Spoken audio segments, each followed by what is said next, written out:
1599 March 13 ഡീസ്റ്റ് എന്ന Belgian പട്ടണത്തിൽ ജനിച്ച വിശുദ്ധ ജോൺ ബെർക്കുമൻസ് ചെറുപ്പം മുതലേ വിശുദ്ധ കുർബാനയോടും ദൈവമാതാവിനോടും അതീവ ഭക്തി പുലർത്തിയിരുന്നു.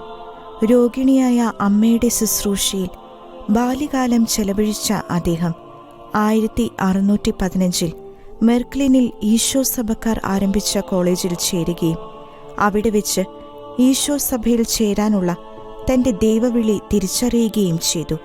പിതാവിന്റെ എതിർപ്പുകളെ അവഗണിച്ച് ജോൺ തന്റെ തീരുമാനത്തിൽ ഉറച്ചുനിന്നു. പൗരോഹിത്യപട്ടം സ്വീകരിച്ച ശേഷം സൈന്യത്തിൽ ചാപ്ലിനായി സേവനം ചെയ്ത് യുദ്ധമുഖത്ത് വെച്ച് രക്തസാക്ഷിത്വം വരിക്കാനായിരുന്നു ജോണിന്റെ ആഗ്രഹം. റോമിൽ തത്വശാസ്ത്ര പഠനവേളയിൽ ഒരു ദിവസം തന്നെ പല പ്രാവശ്യം വിശുദ്ധ കുർബാനയിൽ പങ്കെടുക്കുമായിരുന്ന അദ്ദേഹത്തെ അൾത്താര ശുശ്രൂഷകരുടെ മധ്യസ്ഥനായാണ് സഭയിൽ വണങ്ങുന്നത്.